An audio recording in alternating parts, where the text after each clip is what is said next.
Bonne arrivée. Oui. Assoyez.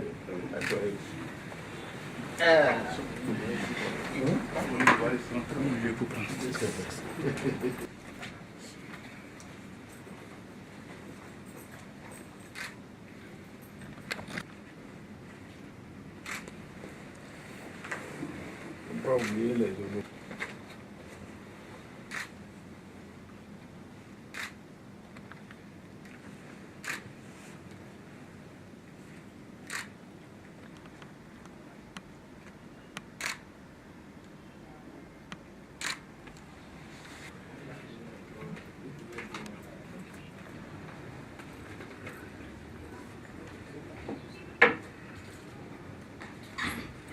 Dis donc. Ah, il a noté tout le monde. Ah, on n'a pas les moyens de faire.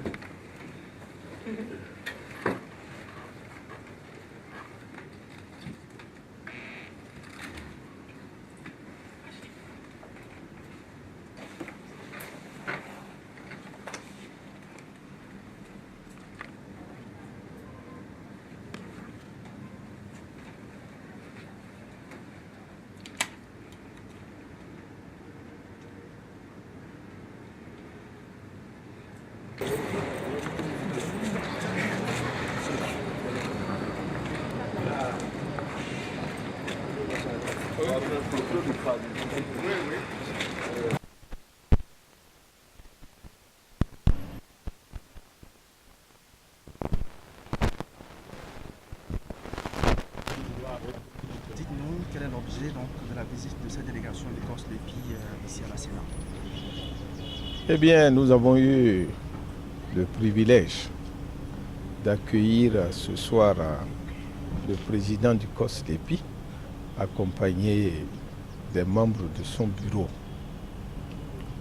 Le président du COSLEPI est venu nous rendre une visite de courtoisie. Vous savez qu'il n'y a pas longtemps qu'ils ont pris service. Ils ont estimé qu'il fallait faire une démarche envers nous parce que nous sommes deux organes complémentaires dans l'organisation des élections. Et donc le président et son bureau sont venus pour nous saluer et nous faire également part de l'évolution des travaux qu'ils mènent dans le cadre de la préparation de la liste électorale et de la confection des cartes d'électeurs. Bref, du travail qui s'effectue au COSLEPI en vue de l'organisation des prochaines élections législatives. Nous avons été très heureux de cette visite et nous avons réaffirmé au président du COSLEPI et aux membres de sa délégation que la Sénat sera toujours disponible à travailler avec le COSLEPI pour que la préparation du scrutin des législatives se fasse en tandem avec le COSLEPI afin qu'il n'y ait pas de problème de dernière heure pour l'organisation de cette élection. Je voudrais donc, au nom de la Sénat, remercier le président du COSLEPI ainsi que les membres du bureau qui l'accompagnent pour leur initiative. Et naturellement, nous ferons le devoir également de leur rendre visite. Et comme ça, vous allez constater que ces deux institutions travaillent en partenariat pour que nous organisions des élections transparentes, libres et crédibles. Merci, Monsieur le Président. Donc, est chargé le produit de la matière première pour le fonctionnement de la Sénat. Vous avez certainement démarré les activités. À quelle étape êtes-vous et quelles sont les différentes activités en vue? Donc le président de la Sénat a tout dit. Nous avons déjà mis en place les éléments techniques nous permettant donc de mener à bon port la mission qui nous est confiée. En dehors des obligations d'organisation, règlement intérieur, etc., nous avons déjà établi le budget et transmis au gouvernement. Et nous avons établi une feuille de route et appuyé par un chronogramme très précis qui nous permettrait d'offrir de la matière de qualité, c'est-à-dire une liste électorale et des cartes d'électeurs à bonne date aux électeurs, de façon à ce qu'on ne crée pas de soucis à la Sénat en son temps et pour lui permettre donc d'organiser des élections de façon particulièrement propre. Donc c'est pour réussir cette mission qu'il est obligatoire pour nous, à notre avis, de nous rapprocher donc du président de la Sénat pour recueillir son avis sur ce qu'il aurait souhaité, les améliorations possibles à apporter, de façon à ce que le travail en amont soit particulièrement potable et digeste pour la Sénat.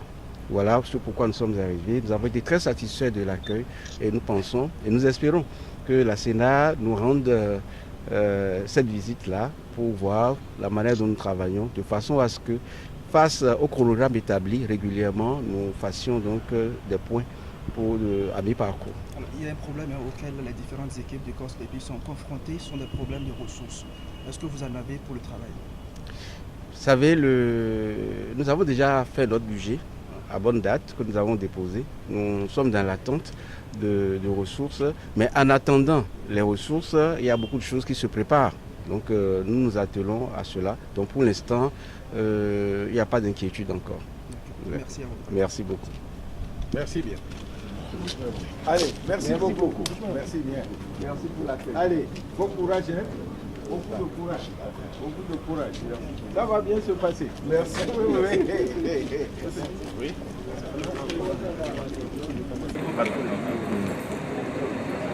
Non, je crois que il faut être précis.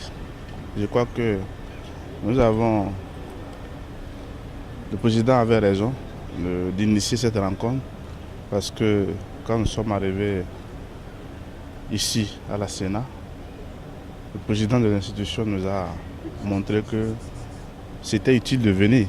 D'abord, il a précisé que c'est le tout premier COS qui, dès sa prise de fonction, a cherché à venir à la Sénat.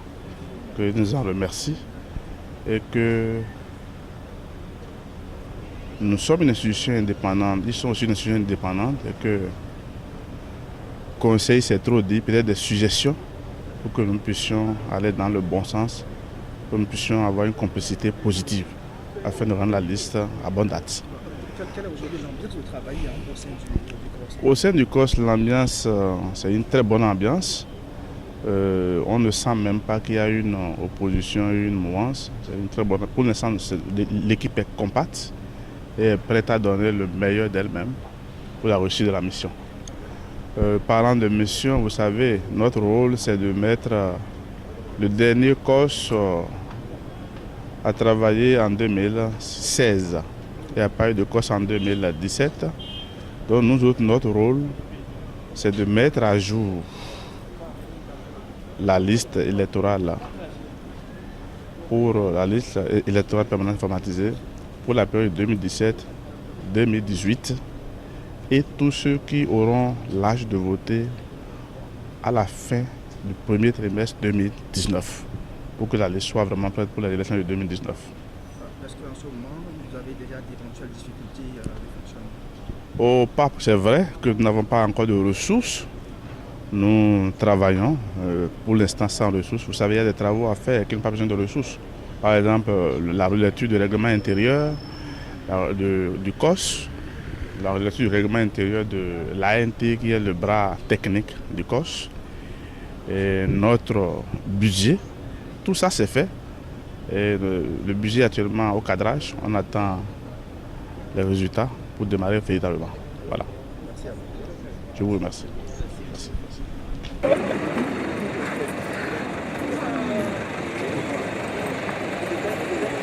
Allez,